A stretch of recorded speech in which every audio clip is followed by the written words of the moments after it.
and it's 57 units. I locked it up for $2.4 million.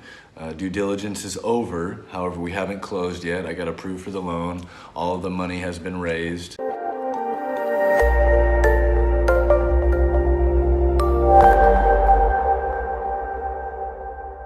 Hey everybody, Scavenger Steve back here with you. Find myself in Des Moines, Iowa with an old friend. Well, he's young, but he's old in a sense because our relationship goes back a few years. And his name is Ethan. And you've been on one or two of my other shows before, Scavenger Steve. And want to ask him a little bit about investing. Tell us your age. Would you tell us your age? I'm 30. Okay, and he's done quite a bit. He's done a lot more at his age than I did at the age of 30. But anyway, I was just telling me the other day we met up and was telling me about a project that he's gotten involved with. And Ethan, I'd like for you to tell us just a little bit about it. Perfect, yeah. So it is in a small town here in Iowa, and it's 57 units. I locked it up for $2.4 million. Due diligence is over. However, we haven't closed yet. I got approved for the loan. All of the money has been raised.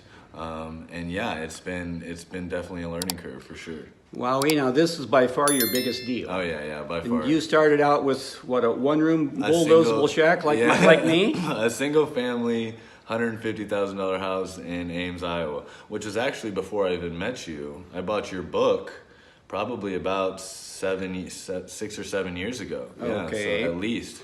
And you were just telling me one of the strategies that I used. You followed one of my strategies, which was a seller carryback, and it's where when you are deciding to give the seller their full asking price, but you may not have as much cash as you need to close for that 20 or 25% down, you can ask the seller to give you a loan for a portion of the down payment.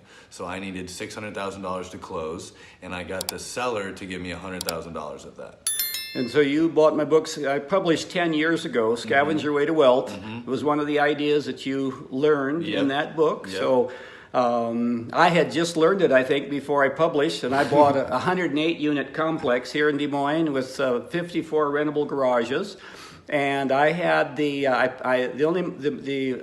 amount of money, the most I could come up with at that time, which was 14 years ago, was $350,000. And that was only 10% of the deal because I was paying $3.5 million. So I said to the seller, I'll give you your asking price, but you have to finance me the other 10%, which was an additional $350,000. And that made 20% down. Now on this deal, how much are you putting down? I had to put 25%. 25% of the economy. $600K, Yep, the economy is getting a little tighter now. And when the interest rate was lower, some of the banks would maybe come down to 15%. The SBA loans are at 15%, I believe, for down payment.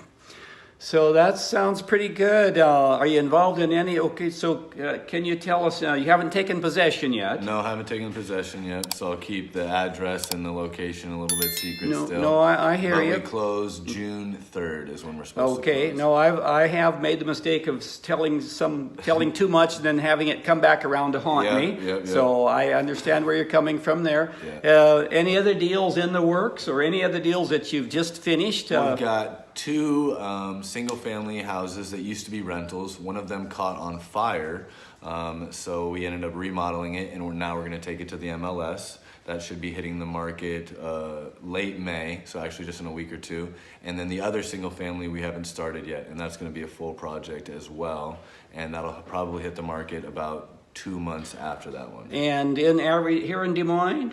Both of those are in another small town in Iowa. Okay. Yep, only about an hour away. And just give us an idea. Now, the population of this town is what? 10,000. 10,000. And then give us an idea of roughly what you had to pay to acquire these 2 properties. I bought both of those properties as a package, an off-market. I bought a 5-plex and then 2 single families. It was off-market, and I paid $42,000 for each. So $84K for both of them.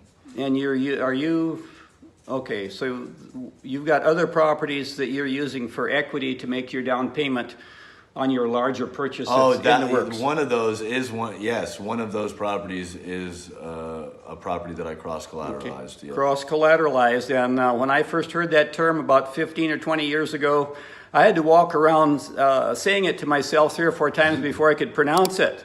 Cross collateralization. That's a mouthful, and I hadn't heard the word before. So one of the reasons why I put it in that book that I wrote going way back when, and it was actually a strategy that I've used it all my life to pull a little bit of equity here, a little bit of equity there, and transfer it to a 20-plex or a 50-unit building or 100-unit building or just whatever. And the bankers have made me wealthy by teaching me that strategy. It's a blessing. So we're about out of time here. Last minute, anything you want to say, Ethan? My favorite book of his is by far Scavenge Your Way to Wealth. The ideas and just being creative and using the resources you have, and sometimes they're not a lot, has really opened my mind, and I'm super appreciative. Well, thank you very much. Yeah. And that book is available on Amazon, and I think it's also mentioned on my website. So I will let you go, Ethan. Thank you very much for this interview. Yep. Best of luck to you, and I hope this deal you have in the works, I hope it all goes well and there are no setbacks in any way. Appreciate it. And so this is Scavenger Steve reminding you to go seize the day and scavenge your way, just like this guy's doing. He's pulling off a big time deal, $2.4 million. Yep. And his biggest deal, he's only 30 years old. So there we go. See you next time. Bye-bye.